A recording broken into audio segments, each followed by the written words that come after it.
So starting off, I'm just starting off on a fresh, clean face, fresh brows, clean brows, and I always start out by using my Milk of Magnesia as a primer.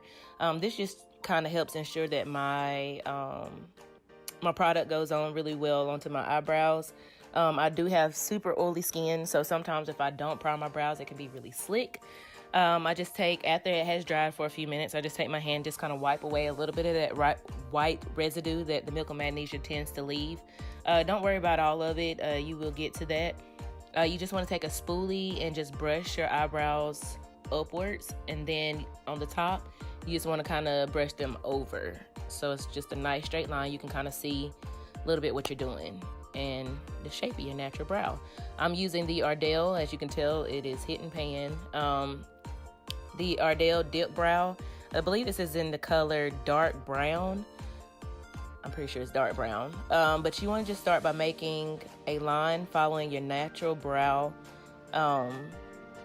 where you kind of, want your brows to start. And for me, I just like to kind of follow my natural line. It depends on what kind of eyebrow you're going for, but for me, I just like my natural brow shape. So you want to start with that line, and make sure that you start to take some of that product and move it upwards.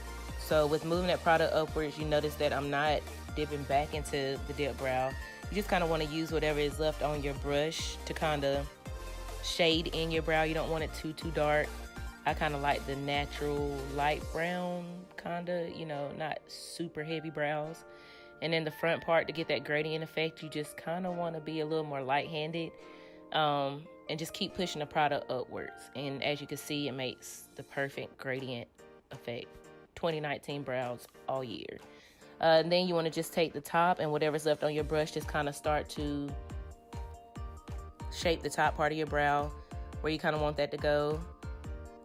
If you was to dip back into your dip brow, it'd almost be like too much product, and then it'd be kind of hard to move it. It just doesn't look good, and you don't have nowhere to put it. So you just want to kind of use what's on your brush just to get the look that you're going for. Then afterwards, if there's some parts that you want to darken up, feel free to dip back in there. But for me, I just like to use whatever's on my brush, and I coat both sides of the brush when I'm dipping. So therefore, you can kind of flip back and forth if you have to. So you have the perfect sculpted brow without using concealer yet. But we're not done because, of course, I don't get my eyebrows tweezed or threaded or anything like that. So this is kind of my routine for maintaining my brow shape. And the key to doing this is to get the brow that you want before you get to the shaping part.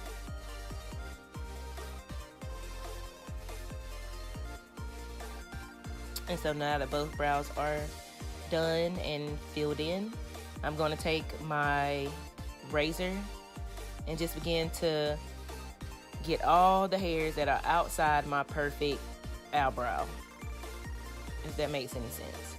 So therefore, if you get everything that's around the brow, if you got your brow, you fill your brow in to the way that you like it, everything that's outside of it shouldn't be there, because that's how you're going to shape them up from now on. So this is my little trick. It works for me. I've been doing this for years now, just because when I go other places to get my brows done, they either do them too thin or they don't do them right at all, or at all, So that's just a little trick I do. And then, of course, because I'm going to finish my makeup, this step is completely optional. It's totally up to you whether you want to do it or not.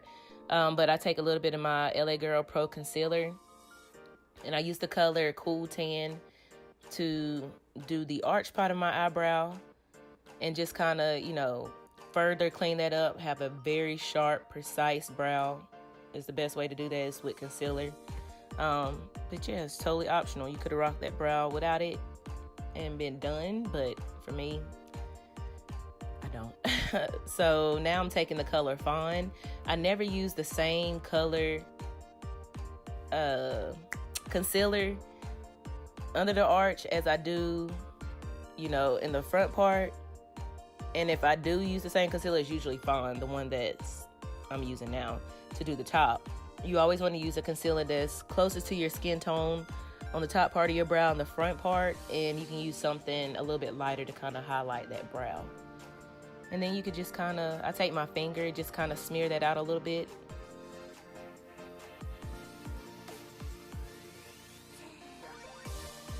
And using my finger just gets me more precise, and there you have it, the perfect brow. So thank you guys for watching. Until next time, I'll see you guys later. Deuces.